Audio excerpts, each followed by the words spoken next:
Hello and welcome to Advait IAS Academy and Adhayan. Today we will be taking the part 2 of comprehensive understanding of sociology and its applications. In the previous class, we discussed about the super basics of sociology and its application and how do you incorporate them in various examinations, including your board examinations, graduations, APSC, UPSC, and other examinations for that matter. So let's start the part 2 of our previous class. Comprehensive understanding of sociology part 2, basics of society and sociology. First, let's make something very clear that we are aiming at not to produce things which are already in the public domain, which are already published in books, which are already there available on the internet. But we want you to read between the line, question things, build an analytical mind, and then incorporate all these things to your examinations, to your practical life, and make the society a better one and a sensible one. So, with that, let's dive deep into individual and collective perspectives of society. ব্যক্তিগত আৰু সামাজিক দৃষ্টিভংগীৰ কথা আজি আমি পাতিবলৈ গৈ আছো। এখন সমাজ কেনেকুৱা হয়, এখন সমাজত কেতিয়াও ব্যক্তি আৰু সমাজ পৃথকেই নাথাকে। Individual and society, they go hand in hand. Individual নাথাকিলে society থাকিব নোৱাৰে আৰু society নাথাকিলে individual থাকিব নোৱাৰে। ব্যক্তি আৰু সমাজ দুয়োৰে পৰিপূৰক। এতিয়া হয়তো এটা কথা আমাৰ মনলৈ এনেকুৱা আহিব পাৰে যে সমাজ নহ'লেও ব্যক্তি থাকিব পাৰে। সমাজ নোহোৱাকৈ, সামাজিক ব্যৱস্থা এটা নোহোৱাকৈ, without having a social system in place, an individual still can exist. Yes, that's true. মানুহ এজন থাকিব পাৰে, কিন্তু তেওঁ পূৰ্ণাংগ ব্যক্তি হ'ব নোৱাৰিব, তেওঁ বিকশিত নহ'ব, right? He cannot become a full, complete human being, right? এজন sensible, এজন সচেতন নাগৰিক হ'ব নোৱাৰিব। সেইকাৰণে দুয়োৰে পৰিপূৰক। আৰু যদি ব্যক্তি নাথাকে তেতিয়াহ'লেতো সমাজতো কোনো কথাই নাহে, প্ৰশ্নই নুঠে। সেইকাৰণে দিছ ইজ দ্য বেচিক, এইখিনি একেবাৰে সাধাৰণ কথা যিখিনি আমি প্ৰথমতেই জানি থোৱাটো দৰকাৰ। আৰু আমি এটা কথা মনত ৰখাটো উচিত, যি পৰীক্ষাই নহওক, যেনেকুৱা প্ৰশ্নই নহওক, জীৱনৰ যি পৰিস্থিতিয়েই নহওক, যেনেকুৱা সমস্যাই নহওক, তাৰ কোৰটো সদায় বেচিকছতে থাকিব। তাৰ সদায় মূল কেন্দ্ৰটো সদায় তাৰ ভেটিতেই থাকিব।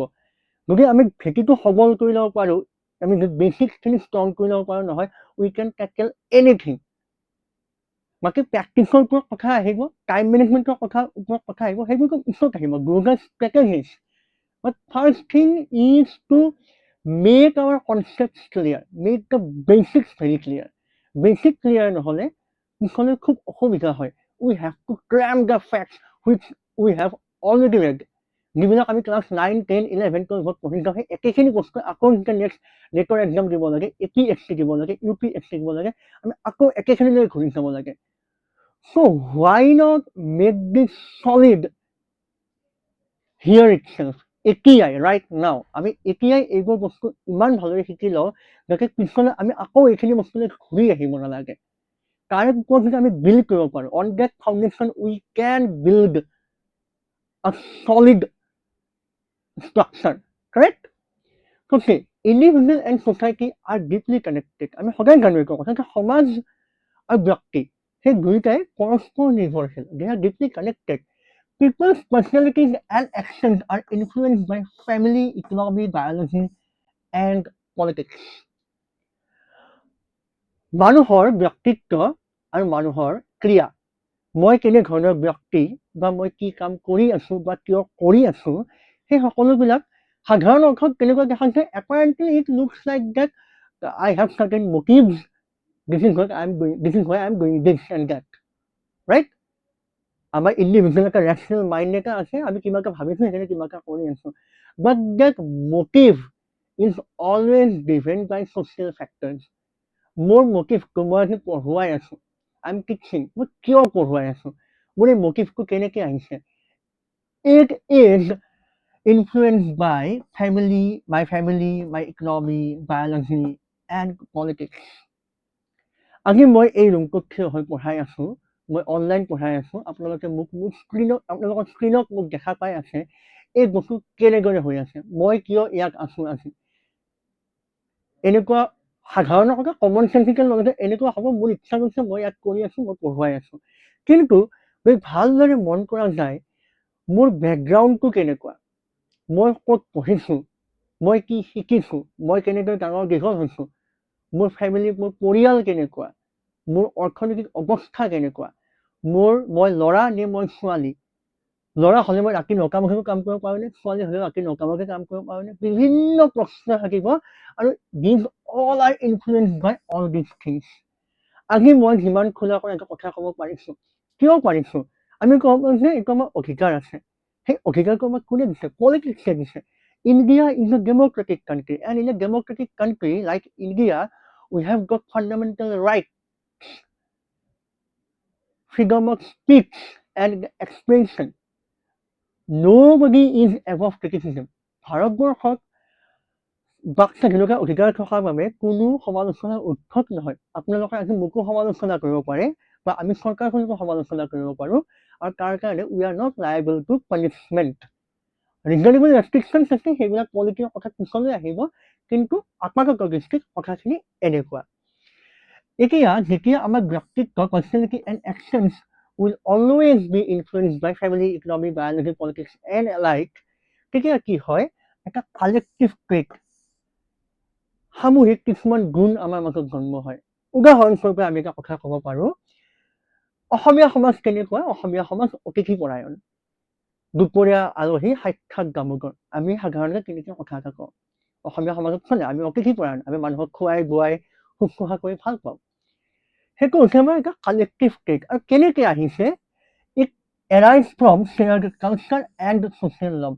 The culture we practice, the norms we adopt, all these things build collective traits.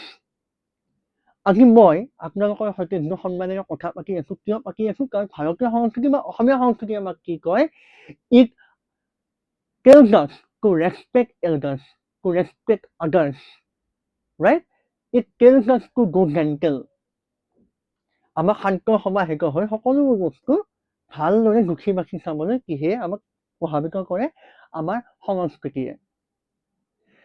এই কালেক্টিভ ট্ৰেটছটোকেই ইমাইল বুৰখেম নামৰ জাৰ্মান সমাজতত্ত্ববিজ্ঞানে, ইমাইল বুৰখেম,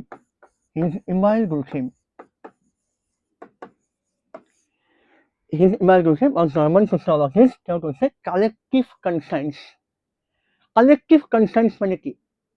কালেক্টিভ কনচাৰ্নছ সামাজিক চেতনা কিয় লাগে? Why do we need collective traits in the very first place?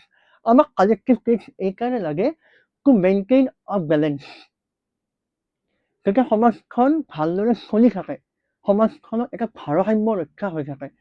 যাৰ যি মন যায় তাকেই কৰিবলৈ আৰম্ভ কৰে, society will become dysfunctional.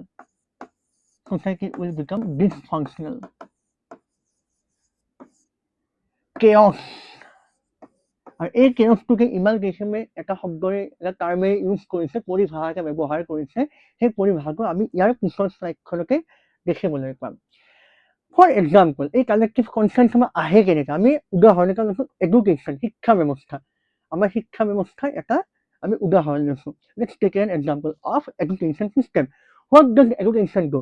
It shapes disciplined individual who can contribute to ছ'চাইটিৰ গ্ৰ'থ। গতিকে এই ক্লাছটো এতিয়া আপোনালোকে এইখিনি মুহূৰ্তত দেখা পাই আছে, তাৰমানে কি, এই ক্লাছটো it has already been scheduled that this class will go live at this particular time. এইখিনি সময়ত এই ক্লাছটো যাব, তাৰমানে এটা ডিচিপ্লিন, এখন ৰুটিন এখন আছে, এটা ডিচিপ্লিন মেনাৰত কথাবিলাক গৈ আছে, হয়নে? তাৰমানে কিয় দৰকাৰ, সেইটো সেই ডিচিপ্লিন ইণ্ডিভিজুৱেলছক কিয় দৰকাৰ? Who can contribute to society's growth in a sustained manner. আজি মোৰ মন গৈছে মই ক্লাছ কৰিছোঁ, কাইলৈ মোৰ মন নগ'ল মই ক্লাছ নকৰিলোঁ, তেতিয়াহ'লে কি হ'ব? সকলোবোৰ খেলি মেলি হৈ যাব। আজি মোৰ মন গৈছে মই ক্লাছ কৰিছোঁ, কাইলৈ আপোনাৰ মন গৈছে কালি আপুনি কৰিব, পৰহিলে আমাক দুজনাই মন নগ'ল, দুটাই ক্লাছ নহ'ল। তেতিয়াহ'লে কি হ'ব? আপোনালোকৰ পাঠ্যক্ৰম ৰখি যাব, কাৰিকুলাম ৰখি যাব, আগ নাবাঢ়িব, syllabus won't be finished in time. তেতিয়া কি হ'ব? পৰীক্ষাত খেলি মেলি হ'ব, পৰীক্ষাত খেলি মেলি হোৱাৰ পিছত কি হ'ব? ৰিজাল্ট বেয়া হ'ব, ৰিজাল্ট বেয়া হোৱাৰ পিছত এজ এ হোল ছ'চিয়লজিকেল ইমাজিনেশ্যন কৰি আমি দেখা পাম যে এজ এ হোল আমাৰ কি হ'ব? স্কিল আমাৰ ডাউন হৈ যাব, স্কিল নামি আহিব, দক্ষতা আমাৰ কমি যাব। এইখিনি একেবাৰে বেছিক কথা। আৰু এডুকেশ্যনক কি বুলি কোৱা হৈছে? External social fact. ইয়াত দুটা বস্তু আছে। প্ৰথমতে আমি বুজিব লাগিব এক্সটাৰ্নেল মানে বাহ্যিক, আৰু ছ'চিয়েল ফেক্ট। ছ'চিয়েল ফেক্ট মানে হৈছে সামাজিক তথ্য। সামাজিক তথ্য। এতিয়া এইখিনি কথাৰ পৰা আমি জানিবলগীয়া কথা হৈছে তিনিটা কথা বস্তু: collective concerns, external and social fact. এই তিনিটা কথা আমি জানিব লাগিব। আৰু তাৰ বাবে আমি পিছৰ স্লাইডখনত দেখিবলৈ পাম ইমাল গুৰখেমে ছ'চিয়েল ফেক্ট আৰু কালেক্টিভ কনচাৰ্নছৰ বিষয়ে কি কৈ গৈছে। See, Imal Gulsheim saw society as something that exists beyond us, beyond individual people. সমাজ আমাৰ মতে নচলে, আমি সমাজৰ মতে চলো। Society has a prescribed set of rules, norms, culture in place. আৰু সেইখিনি মতে আমি চলি থাকিব লাগে। মোৰ আজি মন গৈছে মই ৰাস্তাত কাপোৰ খুলি গৈ থাকিব নোৱাৰো, কাৰণ সমাজৰ কিছুমান নীতি নিয়ম আছে। মোৰ আজি মন গৈছে ৰাস্তাত মই কাৰোবাক মাৰি দিব নোৱাৰো। কিয় নোৱাৰো? বিকজ দেৰ is law in place.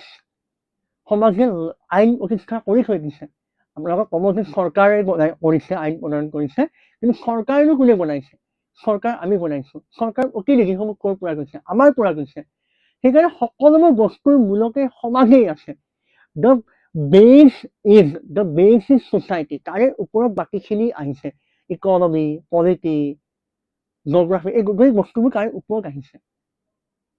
Right? আৰু তাৰ কিন্তু কাৰ্ল মাৰ্ক্সৰ কথা কৈছে, কাৰ্ল মাৰ্ক্সক আমি পিছৰ ক্লাছসমূহত আমি জানিবলৈ চেষ্টা কৰিম যে কাৰ্ল মাৰ্ক্সে কি ছুপাৰ ষ্ট্ৰাকচাৰৰ কথা কৈছে। আজি বাৰু আমি সিমানলৈ নাযাওঁ, আজি আমি কেৱল বেছিক ছুপাৰ বেছিকখিনি আমি কভাৰ কৰিবলৈ চেষ্টা কৰিম। গুৰখেমে কৈছিল যে society is an entity that exists beyond individual people. He calls social facts the way of thinking, feeling, behaving that come from society and guide our action. এতিয়া মই কেনেদৰে কথা কৈ আছো, মই কি ভাৱ প্ৰকাশ কৰি আছো, মই কেনেদৰে ব্যৱহাৰ কৰি আছো, the way I am behaving, the way I am talking, the way I am teaching, this is social fact. And it is external to us because it is guided by society. মই কেনেকুৱা কথা ক'ম, মোৰ ব্যৱহাৰ কেনেকুৱা হ'ব, এইটো বস্তু মই নিজে দেখাত লাগিব মানে মোৰ নিজৰ কণ্ট্ৰলত আছে, কিন্তু মোৰ কণ্ট্ৰলত নাই। Because we meet a lot of people in our life. যিমান বেছি মানুহ লগ পাওঁ, আমাৰ এক্সপিৰিয়েঞ্চ কি হয়, it grows manifold.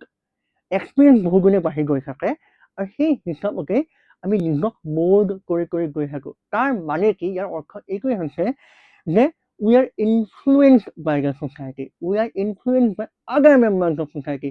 We are influenced by the rules of society. সমাজৰ যেনেকুৱা পৰিভাষা থাকে সেই হিচাপে আমাৰ ক্ৰিয়াবোৰো, আমাৰ ব্যৱহাৰবোৰো সেই হিচাপে সলনি হৈ হৈ গৈ থাকে।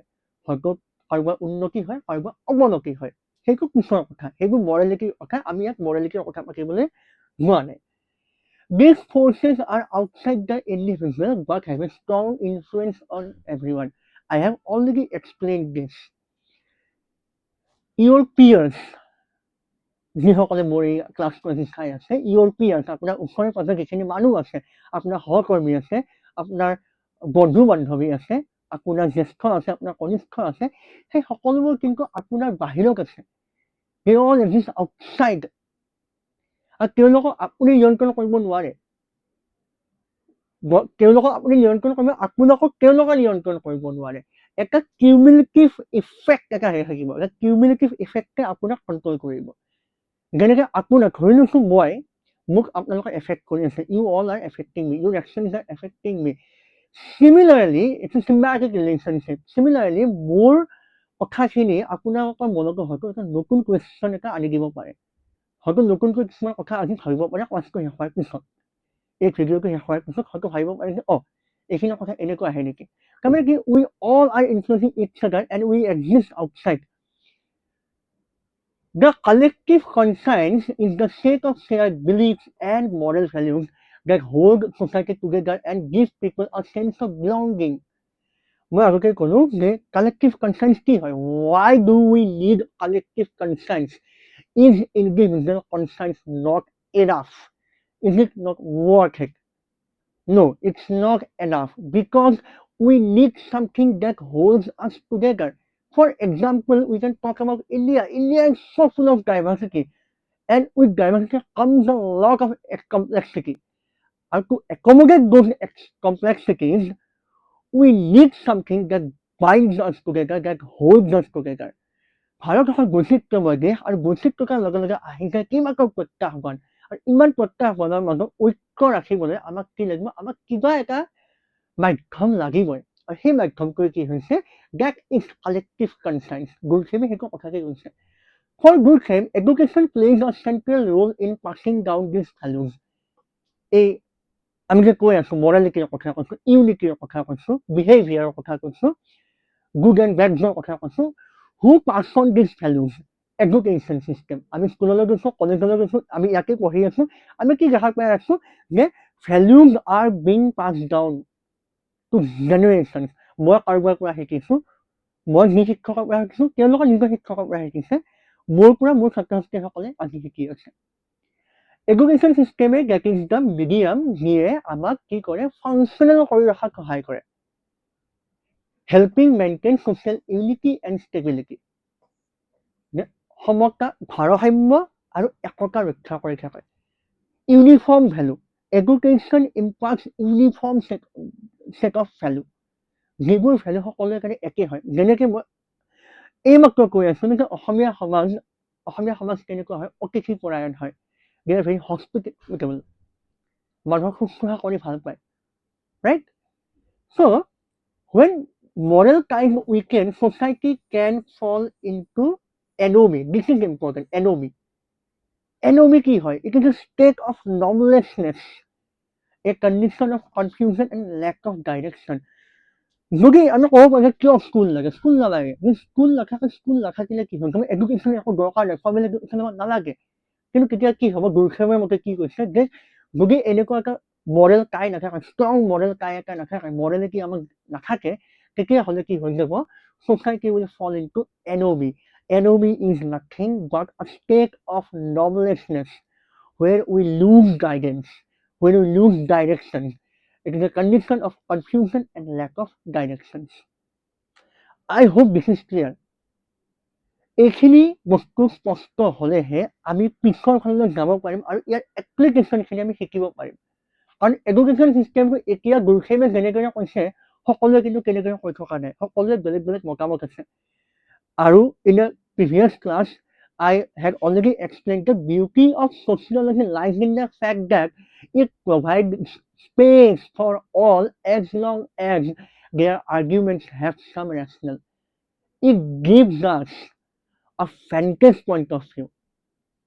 আমি এটা বেলেগ দৃষ্টিৰে চাব পাৰো। সমাজতত্বৰ এইটোৱে সৌন্দৰ্য, এইটোৱে মাধুৰ্য যে প্ৰতিজন মানুহৰ একেটা বস্তুতে বিভিন্ন ধৰণৰ দিশৰ পৰা চাব পৰাকৈ আমাক কি দিছে? এখন মঞ্চ এখন দিছে, আমাক স্থান অলপ দিছে, আমাক এটা পাঠ্যক্ৰম দিছে, এটা ডিচিপ্লিন দিছে আমাক। তাৰপিছত আহে মেক্স ৱেবাৰ। মেক্স ৱেবাৰ এনেকৈ ইম্পৰ্টেণ্ট ছ'চিয়লজিষ্ট ইজ মেক্স ৱেবাৰ। এইজন মেক্স ৱেবাৰ হয়, ফটোখন ইয়াতে আছে। মেক্স ৱেবাৰে কি কয়?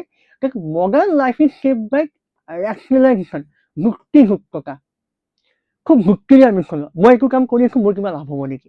মই এইটো কাম কৰিলে মোৰ কি লাভ হ'ব? ইয়াত মোৰ একো লাভ নাই, ইয়াত মোৰ লোকচান আছে, মই এই কামটো নকৰোঁ। I won't do that if it is not benefiting me in some manner. A shift from traditional ways of living. Traditional ways of living কেনেকুৱা আছিলে? Those societies where they were not selfish.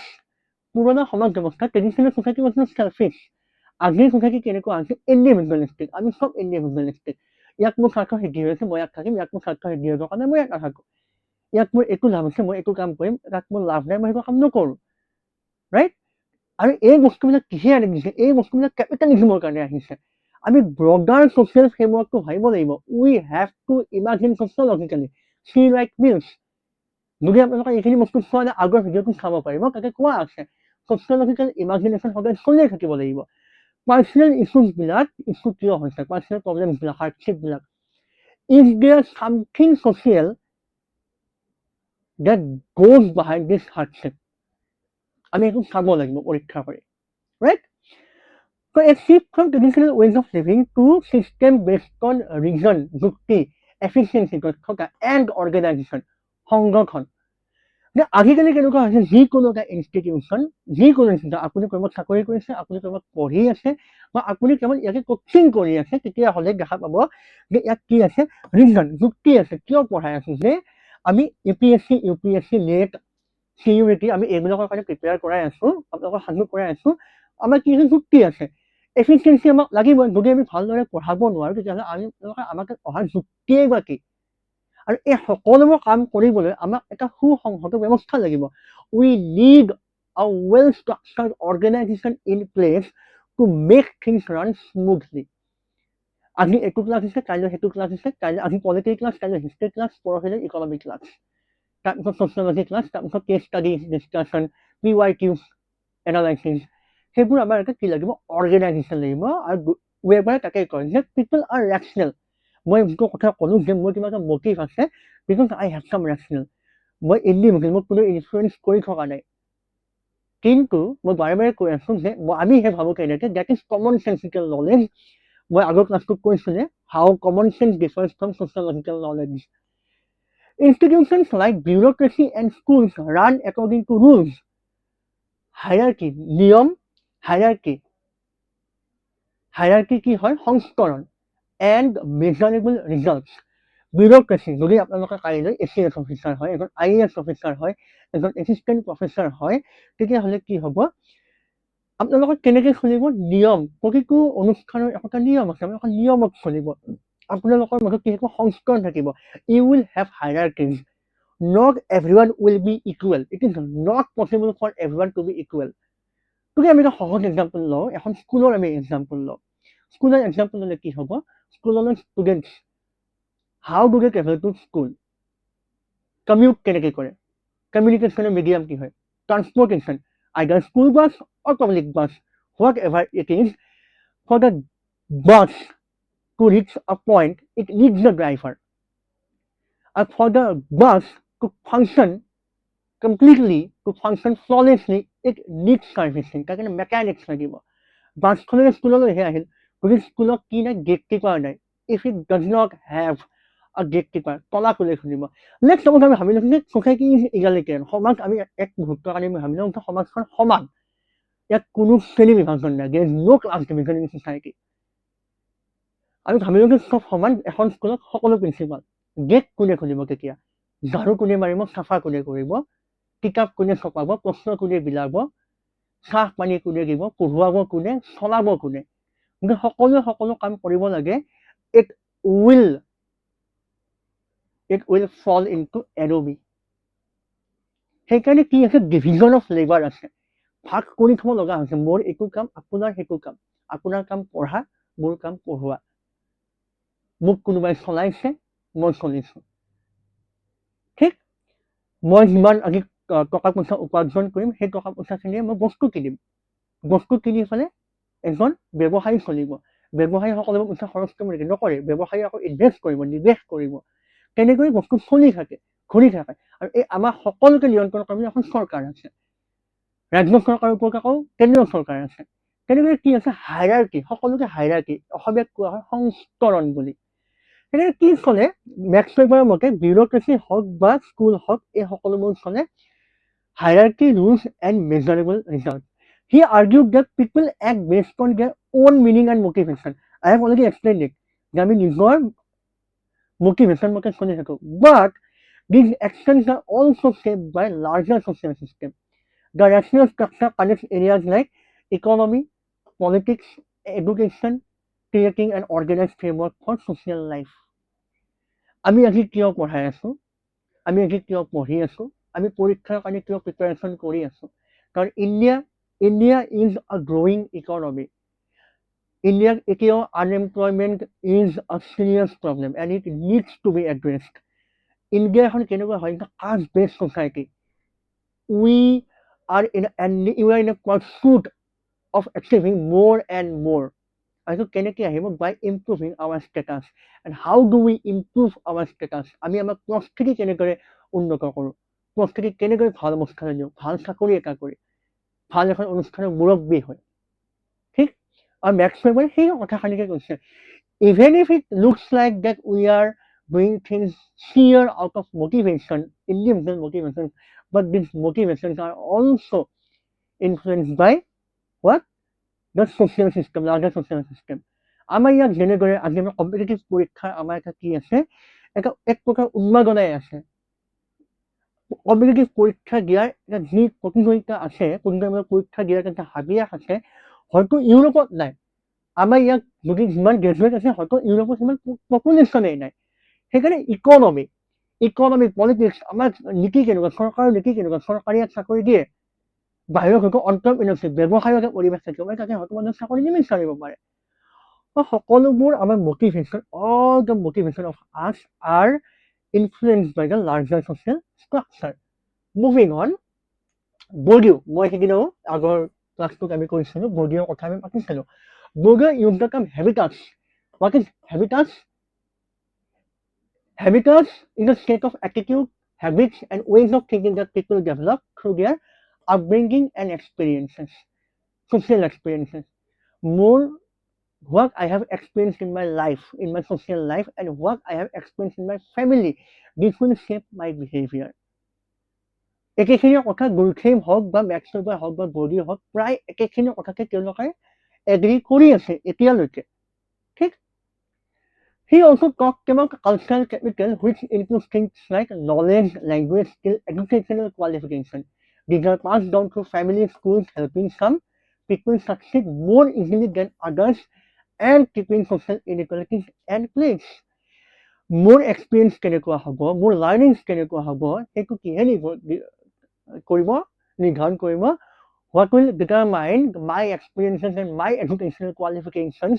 My capital will determine it. মোৰ cultural capital আছে নেকি, মোৰ economic capital আছে নেকি, মোৰ social capital আছে নেকি, মোৰ দেউতা বহুত ডাঙৰ মানুহ হয় নেকি, মোৰ বহুত ধনী ঘৰৰ হয় নেকি, নাইবা মোৰ বহুত বেছি এক্সট্ৰা অৰ্ডিনাৰীলি টেলেণ্টেড একাডেমিচিয়ান হয় নেকি। এই সকলোবোৰ কিহে নিৰ্ধাৰণ কৰিব? কেপিটেল, মূলধন। আপোনাৰ হাতত কিমান মূলধন আছে, আপুনি কি কৰে সেইটোৰ ভিত্তিত আপোনাৰ ল'ৰা ছোৱালীয়ে সুবিধা পাব, আৰু আপোনাৰ ল'ৰা ছোৱালীয়ে কি কৰে তাৰ ভিত্তিত তেওঁলোকৰ ল'ৰা ছোৱালীয়ে সুবিধা পাব। আৰু তাৰে পিছতহে তেওঁলোকৰ কি হ'ব, জীৱনত প্ৰতিষ্ঠা হ'ব। যিহেতু সকলোৰে কেপিটেল বেলেগ বেলেগ, সকলোৰে not everyone has equal access to the capital, সেইকাৰণে কি হৈছে, ইনইকুৱালিটি আহিছে, তাকে আহিছে অসমতাৰ কথা। আৰু এই অসমতাবোৰ বৰ্তি কেনেকৈ আছে, আজিৰ শ্ৰেণীটোত আমি মূলতঃ সেই কথাখিনিকে শিকিম। মই এই বেছিকখিনি with theories, with proper theories, I wanted to substantiate the social evils. এতিয়া এই তিনিজনৰ পৰা সম্পূৰ্ণ আঁতৰি গৈ মাইকেল ফুকো এটা খুব ৰেডিকেল এপ্ৰ'চ এটা দিছে, and which is very necessary if you want to write something that has substance. কেৱল যদি আমি হয় কৰি আছো, তেতিয়াহ'লে তাত কি হ'ব, we become yes man, আমাৰ এনালাইটিকেল মাইণ্ড তেতিয়াও ডেভেলপ হ'বই নোৱাৰে। ফুকোৱে কি কয়, Foucault believe that modern institutions such as schools control behavior through quiet forms of discipline. ইয়াক কি কৰে, ইয়াক ক্ৰিয়েটিভ থিংকিঙক কি নকৰে, এনকাৰেজ নকৰে। Creative thinking are not encourage. স্কুলত এইটো কৰিব লাগিব, সেইটো কৰিব লাগিব, মই এইখিনি পঢ়ুৱাইছোঁ, এইখিনি আহিব, এইখিনি মুখস্থ কৰিলে হ'ল, লিখি দিলে হ'ল। এইটো কোনোবাই কাম কৰিছে, কোনোবাই কিবা এটা নকৰিবলগীয়া কাম কৰিছে, according to the rules of that particular institution, he will be punished. তো কি কৰে, control behaviour, it controls the behaviour. গতিকে আমি জুবিন গাৰ্গৰ কথা ক'বলৈ যাওঁ। জুবিন গাৰ্গে কি কৰিছিল, BSc ডিব্ৰুগড় কলেজত BSc কৰি থাকোঁতে তেওঁ পেপাৰ ফালি ওলাই আহিছিল, and which was of course not endorsed and encouraged. সেই সময়ত সেইটো বেয়া বুলি কোৱা হৈছিল। জুবিন গাৰ্গৰ ইণ্টাৰভিউ কৰিছে, প্ৰিন্সিপালে সুধিছিল মিউজিক কৰি খাব পাৰিবা? যে জুবিন গাৰ্গে কৈছে পাৰিম।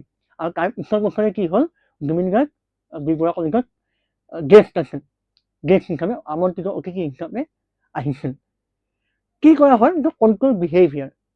জুবিন গাৰ্গে কেমেষ্ট্ৰি পঢ়িলেহেঁতেন, BSc MSc কৰি প্ৰফেচাৰ নাইবা চাইণ্টিষ্ট এজন হ'লহেঁতেন, আমি হয়তো জুবিন গাৰ্গকে নাপালোহেঁতেন। মাইকেল ফুকে সেইটো কথাকে কয় যে control behaviour through forms of discipline.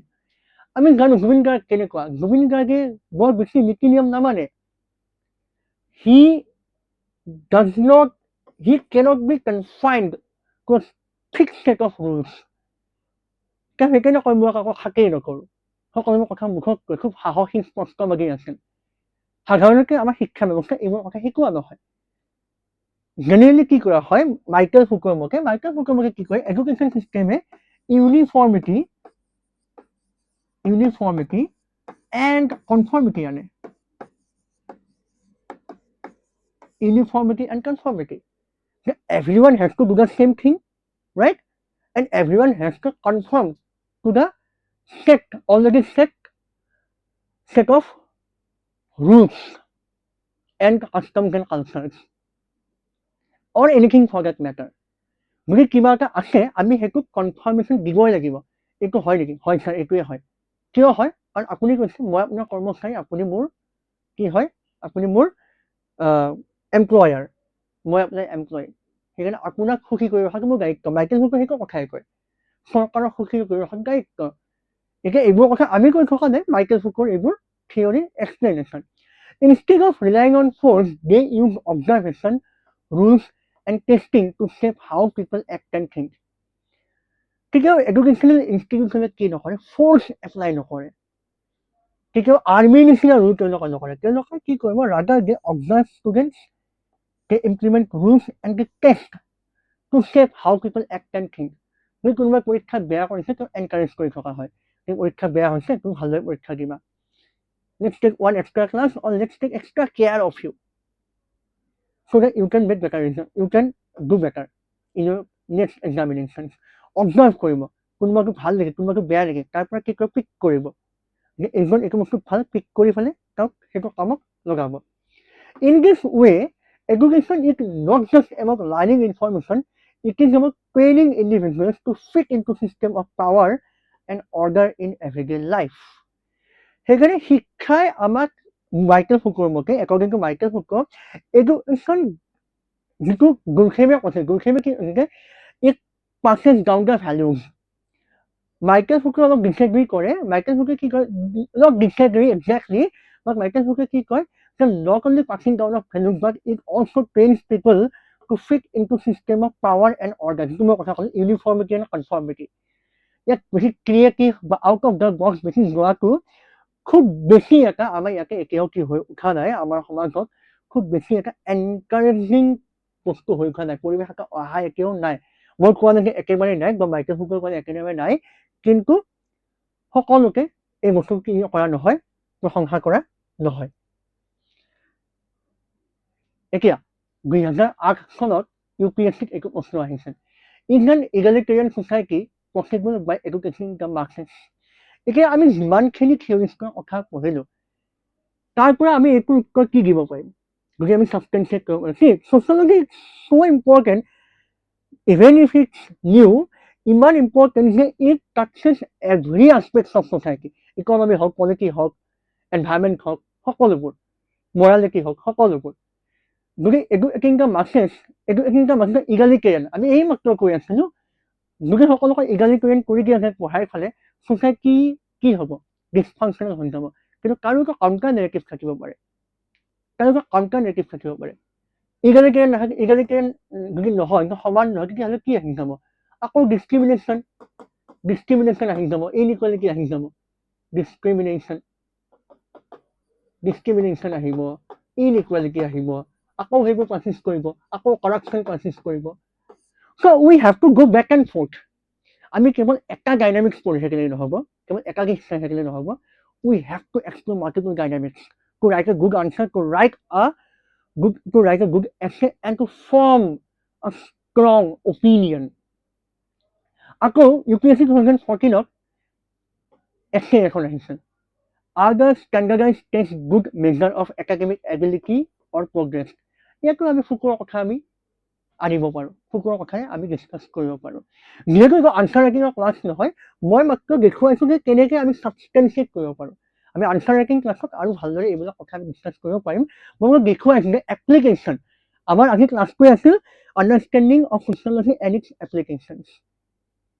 বৰ্তমান আমি ক'ত আছোঁ যে ইগালিটেৰিয়ান নহয়, সমান নহয়, কাৰণ কি আছে ইয়াতে ইনইকুৱেলিটি আছে। আৰু এই ইনইকুৱেলিটিটো কেনেদৰে, এই অসমৰ কাৰণে কেনেদৰে চলি আছে, হাউ inequality is in place for so long. So we'll get to know about this in our next slide. Patterns of inequality and exclusions. Sorry for this. See, the commonness of inequality can make it seem inevitable and natural. Inequality ইমানেই আছে যে সদায় সদায় আমি দেখি থাকোঁ। We see inequality in our daily lives. কোনোবা এজন যদি ৰিক্সাৱালা হয়, ৰিক্সাত বহি থকা মানুহজন আকৌ কোনোবা চাকৰিয়াল হয়। যদি এখন মাৰ্চিডিজ দেখা পাই আছোঁ, মাৰ্চিডিজ থকা মানুহজন এজন হয়তো কৰ'ৰপতি হ'ব পাৰে, আৰু ড্ৰাইভাৰজন কি হ'ব পাৰে, একেবাৰে নিম্ন মধ্যবিত্ত এজন ব্যক্তি হ'ব পাৰে। So it's so obvious যে আমি ভাবোঁ যে it is justified যে you did not work hard enough, right, to make your life good. সেইকাৰণে তুমি আছে এনেকুৱা হৈছা। I worked hard enough, that is why I have excelled. No, that is not the case. Pierre Bourdieu has explained it very well. এইমাত্ৰ আমি কৰিয়ে আছিলোঁ। কি কৈছিল Pierre Bourdieu? He talked about cultural capital, which include things like knowledge, language, skill, and educational qualifications. সকলোৱে নাপায় এইবোৰ সমানে। যিসকল ব্যক্তিয়ে পাই আছে, those who have access to these resources, to this capital, can excel easily in life. মই কোৱা নাই যে, আমি কোৱা নাই যে যিসকলে কেপিটেল নাপায়, যিসকলে এক্সেছ নাপায়, তেওঁলোকে জীৱনত উন্নতি কৰিবই নোৱাৰে। নিশ্চয় কৰি আছে। Definitely they are progressing, but they have to face a lot of hardships. Correct? Hence, we can say that it arises from group differences, not just individual differences. But inequality is not about individual differences. Inequality is about group differences. কথাখিনি শুনিবলৈ অকণমান টান লাগিছে, though it may sound little difficult, but I'll make it easier for you all. He's Ferrier Elvin and he's GS Khuri. See, মই এইমাত্ৰ কৈ আছিলোঁ যে সামাজিক অসমতা বৰ্তিনো কেনেদৰে আছে। How social inequality is still in its place for centuries. বহুত বছৰৰ পৰা চলি আহিছিল, এতিয়াও চলি আছে, আগলৈও চলি থাকিব পাৰে বা নোৱাৰে, কি হ'ব পাৰে সেইটো আমি চাব লাগিব। ইয়াৰে তিনিটা মাধ্যম আছে। It has three tools: prejudice, stereotype, and discrimination. First comes prejudice, then comes stereotype, then discrimination. This is the actual behavior towards a group of people. Eta ami, let's take a hypothetical situation. আমি ইয়াত ধৰি লৈছোঁ, আমি ইয়াত আপুনি আৰু মই আছোঁ, আৰু কোনো নাই, আপুনি আৰু মই, কেৱল আপুনি আছে আৰু মই আছোঁ। মই যথেষ্ট সুবিধা পালোঁ আৰু আপুনি বহুত কাৰণত সেই সুবিধাখিনি নাপালে। এইটো আমাৰ এতিয়ালৈকে ইণ্ডিভিজুৱেল ডিফাৰেঞ্চ হৈ আছে। এইটো ব্যক্তিগত পাৰ্থক্য। This is individual difference. I have access to a lot of wealth and you do not have it. This is individual differences. Moving on, 10 years down the line, more এটা পৰিয়াল হ'ব। Since I have amassed a lot of wealth, I have access to a lot of capital, so my offspring, my children, মোৰ ল'ৰা ছোৱালী, সিহঁতেও সেইখিনি সুবিধা পাব। আৰু যিহেতু আপুনি সেইখিনি নাপালে, আপুনি সেইখিনি নোপোৱাৰ কাৰণে কি হ'ব, আপুনি যিহেতু সেই সুবিধাখিনি নাপালে, আপুনি সেইকাৰণে ভাল চাকৰি এটা নাপাব বা ভাল ৱেল্থ জেনেৰেট কৰিব নোৱাৰিব। You may not be able to generate a lot of wealth. তেতিয়া কি হ'ব, আপোনাৰ ল'ৰা ছোৱালীকো আপুনি মই যিমান সুবিধা দিব আপুনি দিব নোৱাৰিব। মোৰ ল'ৰা ছোৱালীক যদি এখন বৰ্ডিং স্কুলত যায়, আপোনাৰ ল'ৰা ছোৱালী এখন চৰকাৰী স্কুলত পঢ়িব। সিহঁতে তাত যেনেকুৱা শিক্ষা পাব আৰু আপোনাৰ ল'ৰা ছোৱালীয়ে বেলেগ শিক্ষা পাব। সিহঁতে বৰ্ডিং স্কুলৰ পৰা ফৰেইন যাব, আপোনাৰ ল'ৰা ছোৱালীক চৰকাৰী স্কুলৰ পৰা ওলাই ফালে ক'ত চাকৰিৰ কাৰণে চেষ্টা কৰি থাকিব। তাৰে পিছত কি হ'ব, তেওঁলোকৰ নেক্সট জেনেৰেশ্যন আহিব, জেনেৰেশ্যনৰ পিছত জেনেৰেশ্যন আহিব। এটা সময়ত এই ইণ্ডিভিজুৱেল ডিফাৰেঞ্চটো গ্ৰুপ ডিফাৰেঞ্চ হৈ যাব। আৰু ভাৰতৰ নিচিনা এখন দেশ য'ত ইমান ডাইভাৰ্চিটি আছে, which is so' diverse, caste system ইমান প্ৰিভিলেণ্ট, তাত কি হৈ যায়, কাষ্ট ছিষ্টেম যিহেতু ইয়াত ইমান প্ৰিভিলেণ্ট, তাত কাষ্টৰো ভাগ ভাগ হৈ যায়। যে আপাৰ কাষ্টে এইখিনি কাম কৰিব, লোৱাৰ কাষ্টে সেইখিনি কাম কৰিব, আপাৰ কাষ্টে ডাঙৰ কাম কৰিব, লোৱাৰ কাষ্টে নিম্নভোগী মানুহসকলে সৰু সৰু কাম কৰিব। যিমান ডাঙৰ কাম সিমান বেছি পইচা, যিমান সৰু কাম সিমান কম পইচা, যিমান ডাঙৰ চাকৰি সিমান বেছি সুবিধা, যিমান সৰু চাকৰি সিমান বেছি অসুবিধা।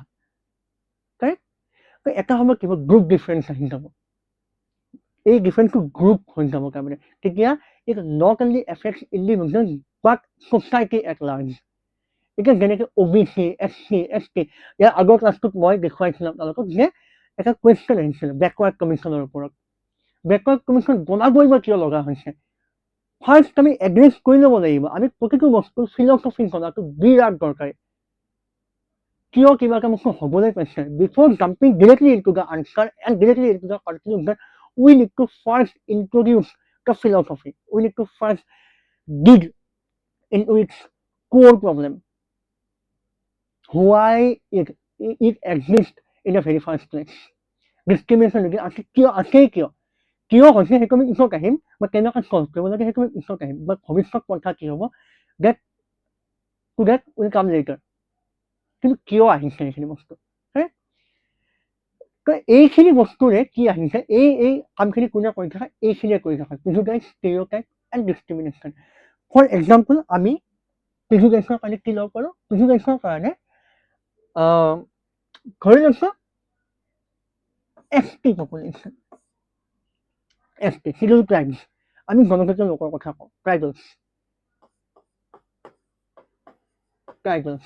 ইয়াত এটা প্ৰশ্ন আছে হাইকোৰ্ট কুৱেশ্যন ডিজেবিলিটি, সেইটো আমি যাম, সেইটো আমি নেক্সট ক্লাছত আমি আলোচনা কৰিম। ট্ৰাইবেলসকলক সাধাৰণতে এনেকুৱা এটা কমন চেন্সিটিভ নলেজ থাকে যে তেওঁলোক ইমান আগবঢ়া নহয়, তেওঁলোক ইমান চাৰ্প নহয়, they are not sharp enough, they are not advanced enough. They live in a secluded area, they live in isolation. GS ঘূৰিও সেইটো ভেৰিয়েল এলিমেণ্ট সেইটো কথা কৈছিল যে they need protection and minimal interference. সেইকাৰণে কি হৈ যায়, এটা সময়ত প্ৰিজুডাইজ গঢ় লৈ উঠে যে they do not want to mix with the mainstream society. And who defends mainstream society? মূল সমাজখন, সমাজৰ মূল সুঁতি কোনে নিৰ্ধাৰণ কৰে যে এইখিনি মানুহ বেলেগকৈ আছে, আমিহে মূল সুঁতিৰ সমাজ, সেইখিনি কোনে কৰি আছে, this is the dominant narrative, আমি সেইখিনিও কুৱেশ্যন কৰিব লাগিব। এই ডমিনেণ্ট নেৰেটিভ ক্ৰিয়েট হয় কেনেকৈ, এই কথাখিনিকে আমি ইয়াৰ পিছৰ ক্লাছসমূহত in our consequent classes will discuss about all this dominant narrative. তেতিয়া আমাৰ কি আহি যাব, প্ৰিজুডাইজ আহি যাব, এই মূৰ্খ, ই গাধ, ই একো নাজানে, he is such a fool, he is uncivilised, is unskilled. That's prejudice. Prejudice, what is prejudice? It is a prejudgment without having any concrete evidence or proof. Prejudgment, মানুহৰ নেদেখাকৈ নজনাকৈ আমি কৈ দিলোঁ এই ভাল নহয়, is not good enough, I don't like it ইয়াৰ, তেনেকৈ কৈ দিওঁ সাধাৰণতে। That is prejudice. কাৰণ আমাৰ হাতত আমি হয়তো কাৰোবাৰ লগত আমাৰ এটাই এক্সপিৰিয়েঞ্চ বেয়া হ'ব পাৰে, কিন্তু অন ডেট বেচিছ আমি কাকো ফিক্স কৰি দিব নোৱাৰোঁতো যে এজন ট্ৰাইবেল মানুহৰ লগত আমাৰ experience, again experience is individual, আপোনাৰ কাৰণে ভালো হ'ব পাৰে, মোৰ কাৰণে বেয়াও হ'ব পাৰে, একেটা বস্তুৱে।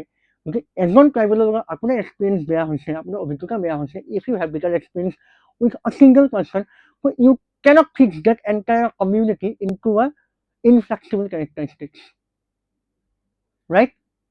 And if you do, if you fix that community into certain inflexible characteristics, that will be called as stereotype, and it is mostly negative in nature.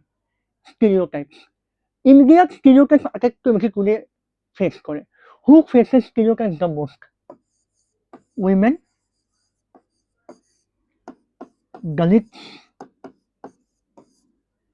and queer people.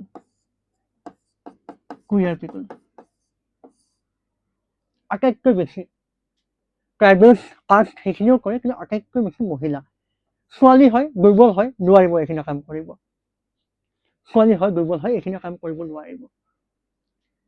ছোৱালী হয়, বেছি বস্তু জানিব নোৱাৰিব। ছোৱালী হয়, ৰাতি বেছি দেৰিলৈ থাকিব নালাগে, it's not safe for them. ল'ৰা হয়, ল'ৰা ভিতৰলৈকে থাকিব পাৰে, ল'ৰাই মদ খাব পাৰে, ছোৱালীয়ে মদ খাব নোৱাৰে। উই incorporate a moral compass, we activate our moral compass. Why is this so? Because আমি stereotype কৰিছো, stereotype কৰিছো, stereotype টো যেতিয়া বহুত বেছি হৈ যায়, when it comes into practice, it is known as discrimination.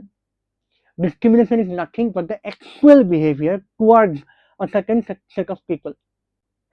Women হোক, দলিত হোক, queer হোক বা ট্ৰাইবেলছ হোক বা কাষ্ট হোক, শিডিউল কাষ্ট, যেতিয়া আমি একচুৱেল প্ৰেক্টিছত আচল জীৱনত আমি সেই আমাৰ ধাৰণাবোৰ ব্যৱহাৰ কৰিবলৈ ল'ম, সেইবিলাকে কি হৈছে ডিছক্ৰিমিনেশ্যন। আৰু আমাৰ কনষ্টিটিউশ্যনে কি কৰিছে, ডিছক্ৰিমিনেশ্যন বাৰ কৰি আহিছে, কনষ্টিটিউশ্যনে ডিছক্ৰিমিনেশ্যন নিষেধ কৰি আহিছে। ডিছক্ৰিমিনেশ্যন কি হয়? পক্ষপাতমূলক ব্যৱহাৰ, ডিছক্ৰিমিনেট কৰে, পক্ষপাতিত্ব, হয়নে? এতিয়া আমি যে ট্ৰাইবেলখিনিৰ কথা পাতি আছিলোঁ, ট্ৰাইবেলখিনিৰ ক্ষেত্ৰত দুটা পলিচিৰ কথা দুজন sociologiste কয়। One is assimilation and one is protection. Veria Elwin opined protection and G.S. Khoury opined assimilation. What is assimilation? Assimilation is forcing people to adopt to the dominant culture. আপোনাৰ কিবা এটা সংস্কৃতি আছে, কিন্তু মই আপোনাৰ কি কৰিম, জোৰ কৰিম যে আপোনাকে বাদ দিয়ক, আপুনি মোৰটো মানক, because I am the dominant section of the society, আপুনি মোৰ মতে চলক, আপোনাৰ ভাল হ'ব। That is assimilation. আৰু প্ৰটেকশ্যন কি হয়? আপোনাৰ কিবা এটা বস্তু আছে, নিজস্ব কিবা এটা আছে, আপুনি নিজৰ লগত ৰাখক, সেইটো আপোনাক কি কৰিব, এটা পৰিচয় দিব।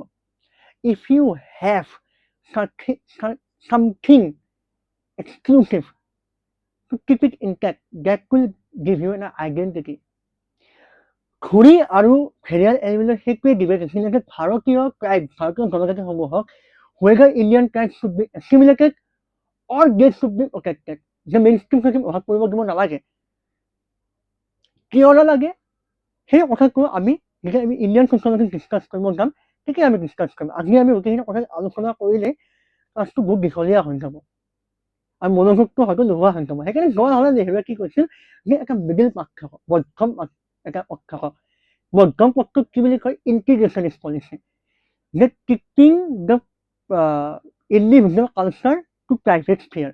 আপুনি ব্যক্তিগতভাৱে নিজৰ বস্তুখিনি প্ৰেক্টিছ কৰক, মানি চলক, কিন্তু পাব্লিক স্ফিয়াৰক আমি এটা কি কৰিম, কমন কালচাৰ আমি মানি চলিম। ফৰ এক্সাম্পল, আমাৰ নেশ্যনেল এন্থেম, ৰাষ্ট্ৰীয় সংগীত, নেশ্যনেল ফ্লেগ, অফিচিয়েল লেংগুৱেজ, এইখিনি কি হ'ব, এইখিনিক আমি সকলোৱে একে মানি চলিম, বাকী প্ৰাইভেট স্ফিয়াৰক আপুনি নিজৰ বস্তুখিনি মানি চলিব পাৰে, individual কালচাৰ্ছ। So that policy is called integrationist policy. So assimilationist, integrationist and protectionist. But even good intentions to protect or help tribals sometimes make them seem permanently different from the rest of Indian society, which can lead to unhelpful stereotypes about being separate. আৰু এইটোৰ ওপৰতে এই বছৰত APSC এছে পেপাৰখনত প্ৰশ্ন আহিছে, ষ্টিৰিঅ'টাইপিং the north east. আৰু সেই কথাটোকে কোনে কৈ গৈছিল, সেই কথাটোকে এওঁলোকৰ ডিবেটখনে প্ৰমাণ কৰি গৈছিল। সেইকাৰণে মই বাৰে বাৰে কৈছোঁ, this is why sociology is so' important, because you can add nuances, you can read between the questions. কি হ'ব যে ইণ্টিগ্ৰেশ্যনিষ্ট পলিচি অনাৰ পিছত কি হৈ গৈছিল, permanently different, make them SIM permanently different from the rest of Indian society, which can lead to unhelpful stereotypes about being separate. যে north ইষ্টখন কেনেকুৱা হয়, নৰ্থ ইষ্ট আমাৰ যদি আমি নৰ্থ ইষ্টখন মেপখন আমি ভাৰতৰ মেপখন চাওঁ, উত্তৰ পূবখন কেনেকুৱা, উত্তৰখন বেলেগকৈ আছে। গতিকে এইখন this is let's consider this is mainland India, এইখিনি পাৰ্টত কি আছে, নৰ্থ ইষ্ট আছে, চিকেন নেক কৰিডৰেৰে it is connected with the mainland India, সেইখিনি বেলেগ হৈ যায়। যিহেতু ইণ্টিগ্ৰেশ্যনিষ্ট policy, change we fall' ইণ্টিগ্ৰেশ্যনিষ্ট policy, আমি নিজকে প্ৰেক্টিছ কৰোঁ। আৰু ডাঙৰ কথাটো হৈছে ৰাজস্থানৰ বৰ্ডাৰ হয়, পাঞ্জাৱৰ বৰ্ডাৰ হয়, দক্ষিণ ভাৰতৰ কেৰেলা, কৰ্ণাটক সেইখিনিও বৰ্ডাৰ হয়, এইফালে কাশ্মীৰৰ বৰ্ডাৰ হয়, আৰু এইফালে নৰ্থ ইষ্ট অফ বৰ্ডাৰ। আমাৰ ইয়াত কিয় ইমান ষ্টিৰিঅ'টাইপ হয়, বাকীখিনি কিয় ষ্টিৰিঅ'টাইপ হোৱা নাই? ইয়াত বিভিন্ন কাৰণ আহিব পাৰে যে আমাৰ ইয়াত কি কৰা হয়, ইয়াত এক্সট্ৰা কনষ্টিটিউচনেল ছেফগাৰ্ড মেকানিজম কিছুমান আছে, আমাৰ 6th শিডিউল আছে, আমাৰ ইনাৰ লাইন পাৰ্মিটছ আছে। কিয় আছে এইবিলাক? কাৰণ 99% বৰ্ডাৰ, নৰ্থ ইষ্টৰ 99% আমাৰ সীমা ফৰেইন কাণ্ট্ৰিৰ লগত শ্বেয়াৰ কৰে, বাকীখিনিয়ে 99 বেছিভাগেই মানে অধিকাংশ 90%, more than 90% border আমি কিহৰ লগত শ্বেয়াৰ কৰোঁ with foreign countries north east. কিন্তু বাকীখিনি ক্ষেত্ৰত তেনেকুৱা নহয়, বাকীখিনি ক্ষেত্ৰত এফালেহে তোমাৰ বিদেশী দেশৰ লগত, বিশেষকৈ পাকিস্তানৰ লগতহে বৰ্ডাৰ সীমা কি কৰিছে তেওঁলোকে শ্বেয়াৰ কৰিছে। Their border with Pakistan mostly তেনেকুৱা।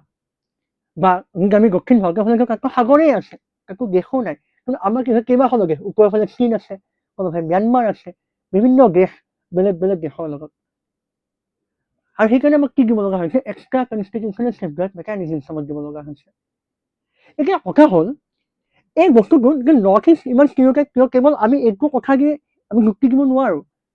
দিছ ইজ নট এনাফ যে আমাৰ বৰ্ডাৰটো কি কৰে, বৰ্ডাৰটো বেছিকৈ শ্বেয়াৰ হৈ আছে। This is not enough. ইয়াৰ কাৰণে আৰু বহুত বেছি কাৰণ আছে। এইটো প্ৰশ্ন, stereotyping the north east, ignorance or perception. ইয়াত এনালাইটিকেল লাগিব। পাৰচেপশ্যন হয় কিন্তু ইগনৰেঞ্চ নহয়। পাৰচেপশ্যনো আছে আৰু সেই পাৰচেপশ্যনৰ কাৰণে কি হৈ আছোঁ আমি ইগন'ৰ হৈ আছোঁ।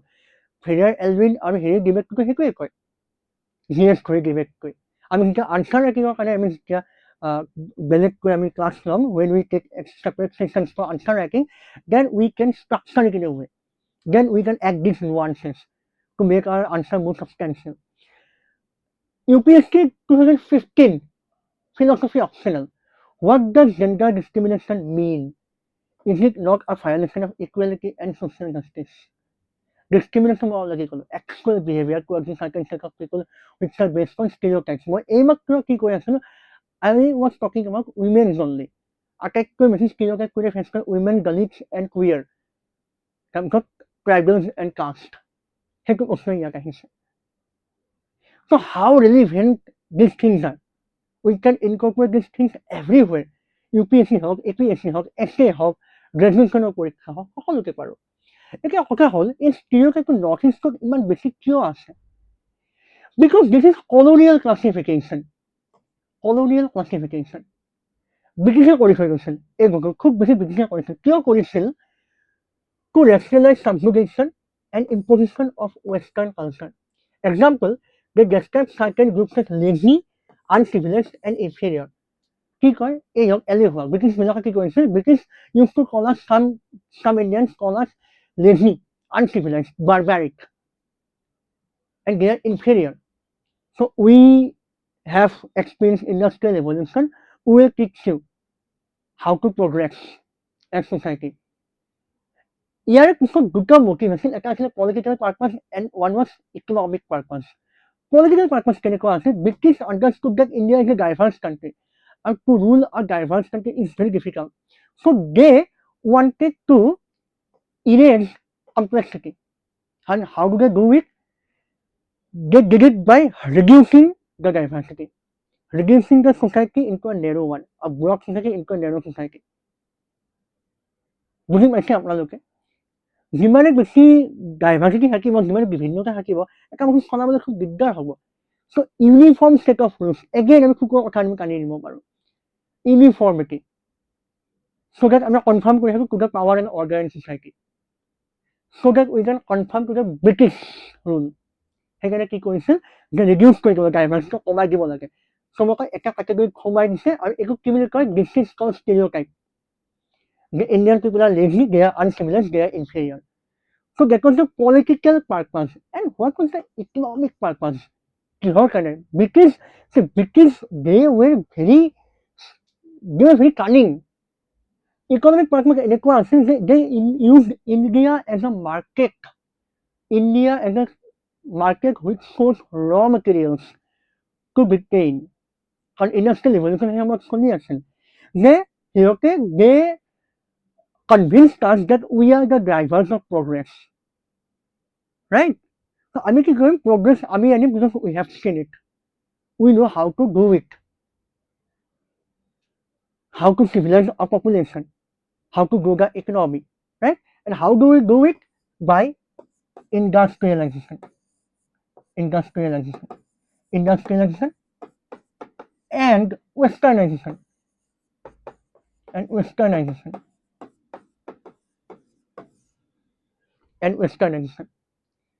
Industrialization আৰু westernization. Industrialization কি কৰিব?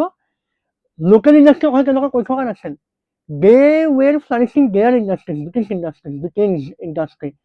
তাৰ পৰা কি এনে বস্তু এনে আনি আমাৰ ইয়াকে বিক্ৰী কৰে। তেওঁলোকক কয় যে if you wear this, if you eat this, if you buy this, your status will be improved. You will be westernized, suited, booted. Right? সেইকাৰণে stereotype কৰাৰ মূলতে ব্ৰিটিছেই কৰিছিল। ব্ৰিটিছ অলৰেডি আছিলে, ইতিমধ্যে আছিলে আমাৰ stereotype, কিন্তু British solidified it. British classified Indian people into a stereotype. কিহৰ কাৰণে? With political and economic purpose. So this is the basics. This is the super basics. আমি ইয়াৰ আৰু বহুত ভিতৰলৈ যাব পাৰোঁ আৰু বহুত থিয়ৰি আহিব, বহুত এনালাইচিছ আহিব, কিন্তু আমি এইবিলাক কথা কি কৰিব পাৰোঁ, ইনকৰ্পৰেট কৰিব পাৰোঁ। তেতিয়া আমাৰ কি হয়, এনেকুৱা ধৰণৰ প্ৰশ্নবিলাকত আমি এটা হিষ্টৰিকেল কনটেক্সট এড কৰিব পাৰোঁ। যিমানে আমি কনটেক্সচুৱেলাইজ কৰিম, the more contextualized, better will be our answers, better will be our opinions, right? So thank you so much.